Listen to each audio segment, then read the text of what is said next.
Hi everyone, I hope you're well and I hope that you enjoyed last week's video on identifying your values. So the Wheel of Life exercise helped us to identify what it is that we value and I suppose how we're spending our time and if we're spending much of our time on the things that we value. Because so often we can just, be plodding along with life or just living day to day and not taking a step back to look at, well, what is it that's important to me and am I doing enough of that or am I spending enough time in that area of my life. So I hope that exercise was valuable to you. Today we will build a little bit on that when looking at your perfect day.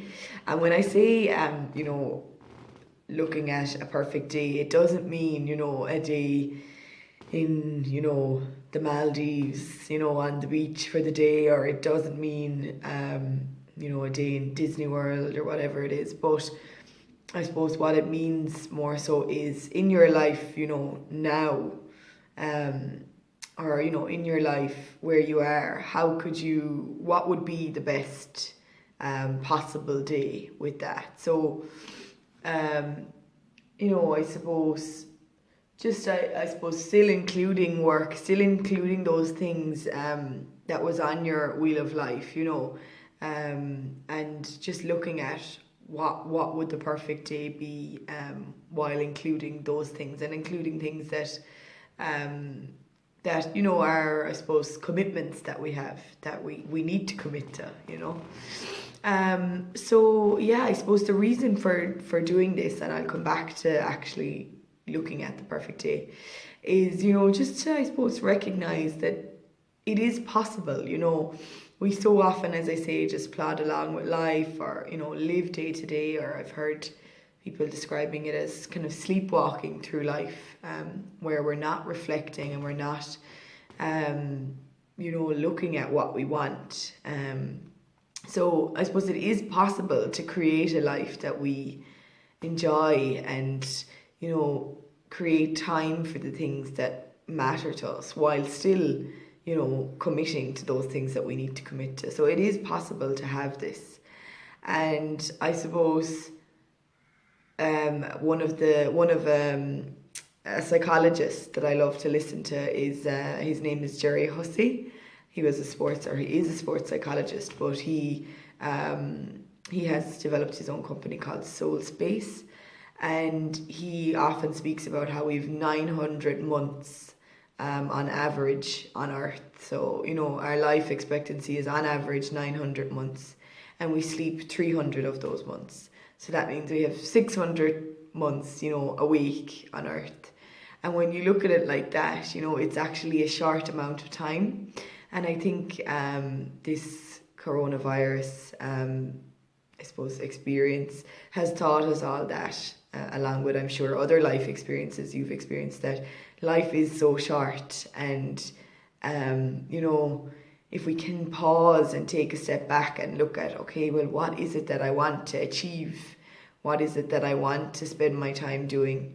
What is it that I'm not doing, that I've always wanted to do? And this can be in many areas. It doesn't have to be in career. It can be with family. It can be with,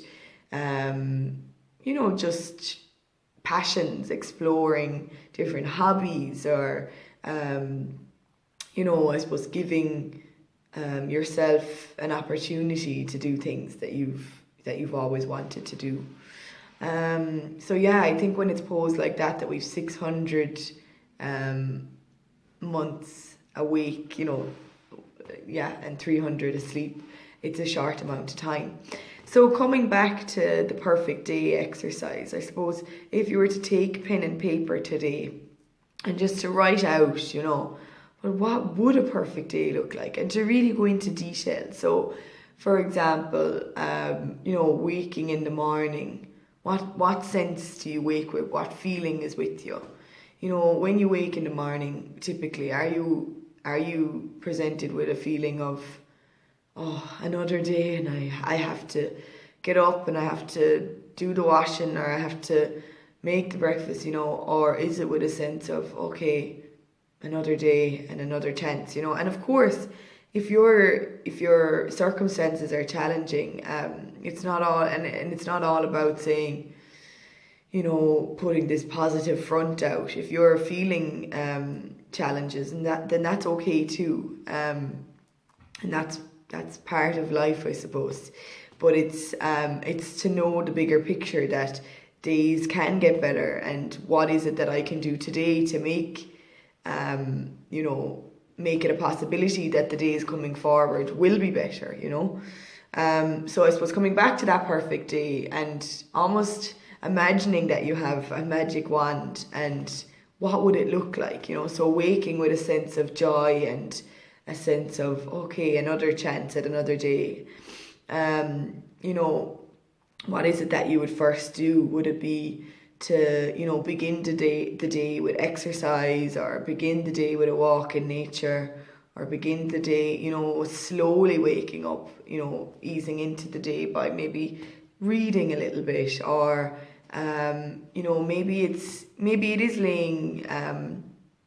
laying for an extra 5 minutes in bed to you know, cuddle your partner, or to cuddle your child, or, you know, savouring those moments. Because very often the alarm clock goes up and off, and we jump up and we're on autopilot for the rest of the day, you know, just completing the same habits or the same tasks every day without even realising what we're doing almost. So just to, would it be to pause and enjoy that moment? So I suppose I can't tell you what a perfect day would be like for you, because we all value so many different things, and we all have different commitments.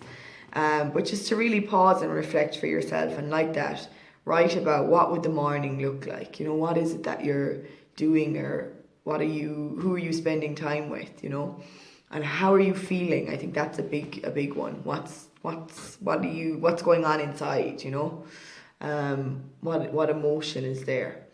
And just to go on then throughout the day, looking at, you know, your lunchtime, looking at maybe your work day if you're working currently, and just to notice maybe how then can you create this perfect day. And it may not happen overnight, but you know, what little changes can you make to bring yourself one step closer? And it may be setting that alarm clock 20 minutes early so that you can get 20 minutes to yourself, you know, or it may be not setting, for someone else, it may be not setting the alarm clock for that 20 minutes early and on this day, and just having a lie-in, having a rest. Or, you know, it may be for someone else just slowing down and, as I say, taking a chance to be in the moment and not thinking about what's next, you know, just taking a chance to really connect with that moment, feel that cuddle from your child, or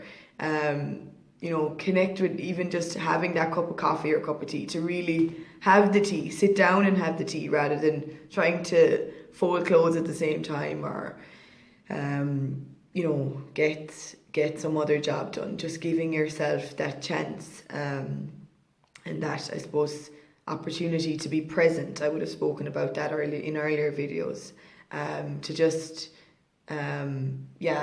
take a breath and be here, not thinking about the past, or not thinking about what needs to be done.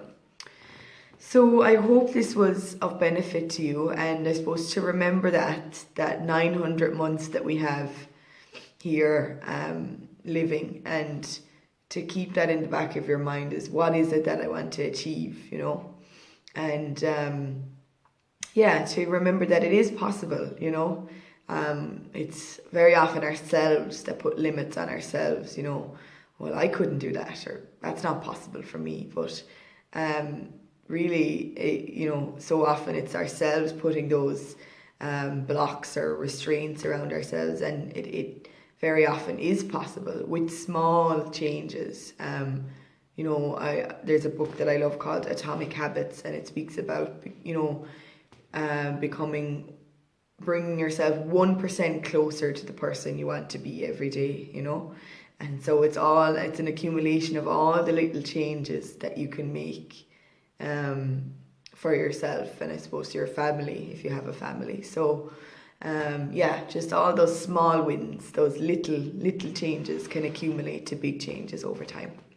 So I hope you all have a lovely day and a lovely week, and we're slowly beginning to ease out of this lockdown, please God. So I hope that today's changes, bring a bit of hope for you, and yeah, over the coming weeks and months we'll begin to ease back into the new normal, I suppose. And yeah, I suppose it's good to see some changes beginning to happen now, so that there's a light at the end of the tunnel. So take care, and we'll talk to you on Thursday.